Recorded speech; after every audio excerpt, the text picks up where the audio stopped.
Aquí estamos de regreso, Pura Vida cada día, y ahora vamos a referirnos a algo que te comentamos al comienzo del programa. Vamos a hablar de bullying.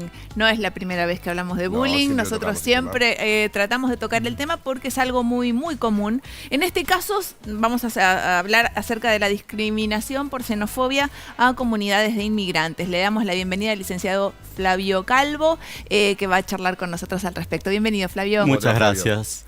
Bueno, ¿es muy común esto? Es muy común.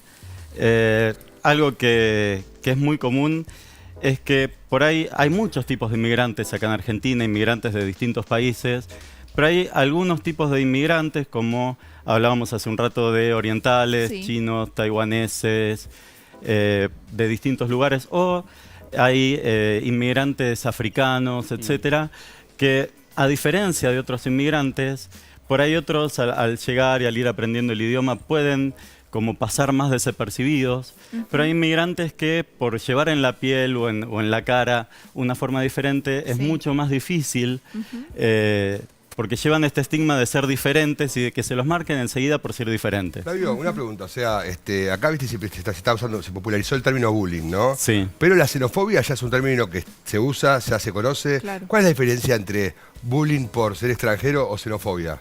Bien, buena pregunta porque... estamos hoy, ¿eh? Muchas veces la xenofobia es una excusa para poder hacer bullying. Porque ir por dentro y bueno, haces bullying, ¿no? Puede ir por dentro de la xenofobia. Puede ir por dentro de la xenofobia, puede ser una reacción. En realidad la xenofobia pasa lo siguiente. Quiero explicar un poco cómo es esto. Nosotros tenemos lo que se llaman diferentes posiciones existenciales. Esto tiene que ver con que generalmente nos comparamos con otros y podemos creer que somos superior al otro, podemos creer que somos inferior al otro. Muchas veces hay gente que tiene una posición existencial donde se siente inferior al resto o donde se siente inferior a cierto tipo de gente y toma una posición existencial como si se creyera superior por miedo a como un mascarón, como un mascarón, para que no se note esa diferencia, algo defensivo. Entonces muchas veces la xenofobia tiene que ver con este miedo a que me quiten algo, a perder un espacio, a perder un lugar. Y hay algo también que se llama atribución externa, que tiene que ver con poner afuera los problemas, poner los problemas en otro y no hacerme cargo yo de lo que me pasa. ¿Por qué me va mal a mi almacén? ¿Por qué me va mal a mí? Porque yo no estoy trabajando tan bien como otros. ¿No? Entonces echamos la culpa que viene el extranjero me quita trabajo. Y en lugar de hacerme cargo yo de cosas que yo tendría que mejorar. Y no hay una especie de como posición defensiva, ¿no? Porque uno, por ejemplo, podría decir, fui a comer a lo del Tano.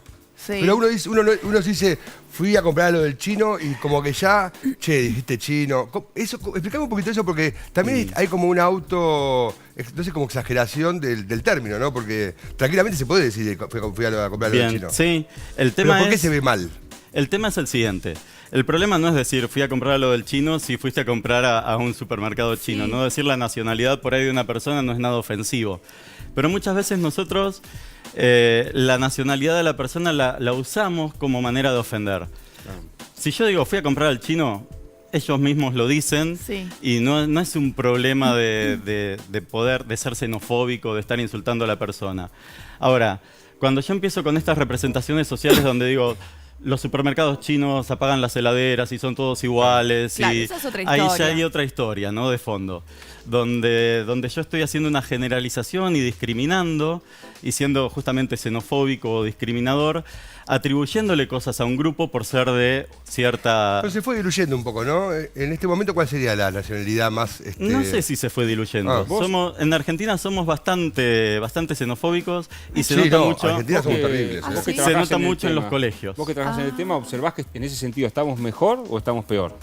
Mirá, hace poco yo hice una investigación justamente con orientales y el gran problema es que en las escuelas se los molesta muchísimo solo por el hecho de ser orientales.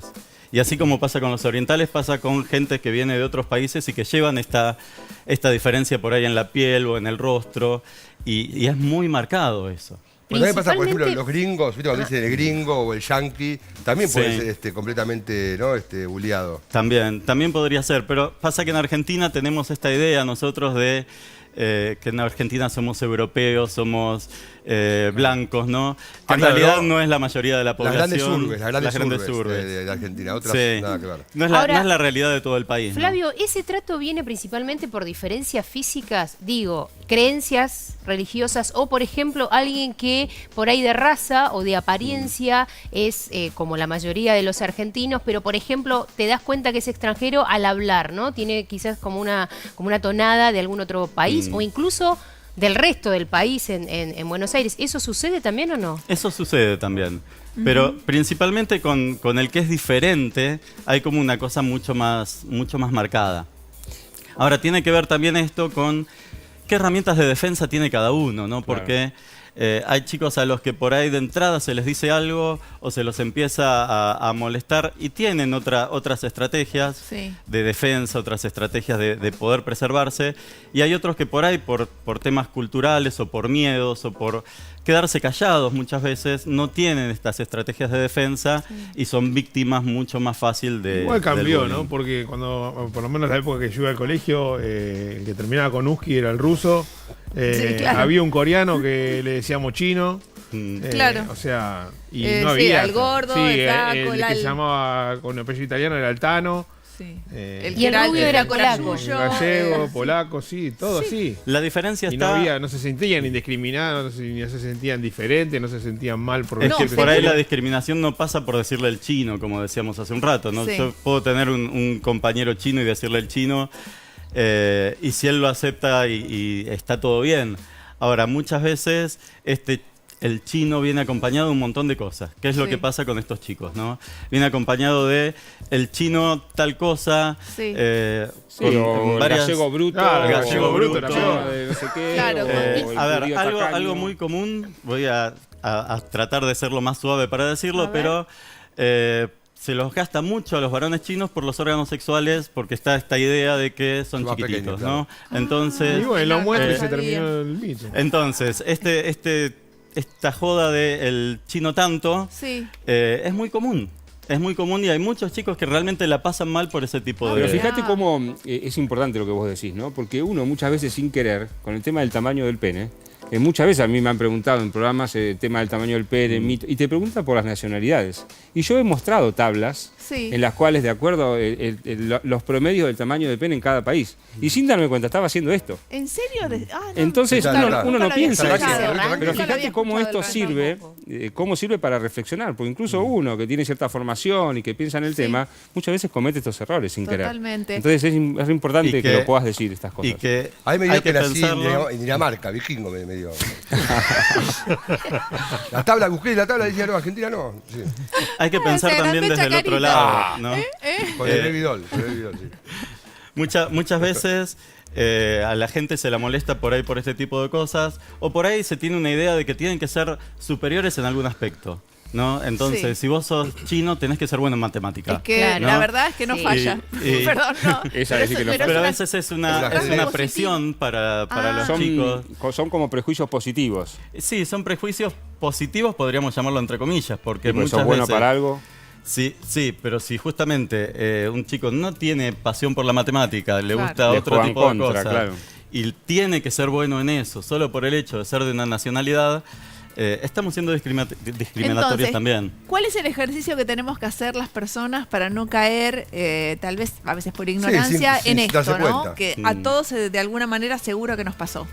Bien, un buen ejercicio es justamente poder hablar con la gente, poder intentar llegar a conocerlos, saber qué les gusta, qué no les gusta, de qué forma podés tratarlo y no le va a molestar, y de qué forma podés tratarlo y realmente por ahí algo que vos decís en chiste al otro lo duele, hiere. le molesta. Yo cuando voy claro. a mi supermercadista chino, ya les conté a ustedes que lo quiero mucho porque me fía. Me dice una vez, ¿cómo te llamas? Patricio. Digo, no, ¿cómo te llamas? ¿No? Y se llama Xium. Sí. Entonces yo digo, ¿qué haces, Xium? ¿Cómo te va? O sea, es como que yo prefiero no llamarlo con su nombre, o sea, porque realmente Su no nombre. tiene que adaptarse a mi mundo, sino que yo prefiero conservar como es él, Sí. a Xium. Y es muy Un bueno. abrazo eso. fuerte a Xium. Algo Andá a que es pagar, interesante y que pasa muchas veces tengo que pagar, sí. con los chicos que empiezan el colegio y que me interesa remarcarlo es que por ahí no solo con orientales, sino con gente de otros países, quieren conservar su cultura dentro de la casa, entonces el chico no empieza a hablar el español, Claro. el castellano, hasta que empieza el colegio. Claro. Entonces, Qué difícil debe ser. algo que es interesante y que sería bueno también, cuando uno tiene contacto con estas familias, poder ayudarlos a preparar a esos chicos a empezar el colegio. Porque los chicos, cuando empiezan jardín o empiezan primer grado, los empiezan a cargar o a molestar y no tienen la palabra como para poder defenderse. Dificilísimo. Le falta la principal estrategia de defensa. Y la Claro, barrera ese- idiomática también tiene mucho que ver con este hecho. Tiene muchísimo que ver. Porque nosotros, a través del idioma, a través del lenguaje, podemos defendernos, podemos entender al otro. Y cuando un chico no tiene la manera de poder defenderse, puede defender, muchos claro. sufren bullying en el colegio primario y después, tal vez en el colegio secundario, tomaron algunas herramientas, algunas cosas como para poder trabajar esto y saben cómo responder. Sí. Pero mientras no tengan un idioma realmente avanzado, es muy difícil poder defenderse, ¿no? Y en esto también juega mucho el rol de los docentes Sí, y de qué espacio le fundamental. pueden dar a estos chicos y cómo evitar que el resto del grupo tome ciertas conductas o ciertos comportamientos con respecto a ellos. Ahí está. Muy Bueno, seguiremos andando este Muchas gracias, camino, ¿eh? este Nada. aprendizaje, porque la verdad vamos aprendiendo todos paso a paso. Estamos en una etapa bisagra, ¿no? Total, sí, sí. Ojalá parece que va a sea una mejorar. bisagra que nos lleve un buen cambio, ¿no? Exacto. Muy bien, muchas Flavia, gracias, hasta la ¿eh? próxima, ¿eh? Muchas gracias. Muchísimas gracias. Bueno, ahora sabes qué.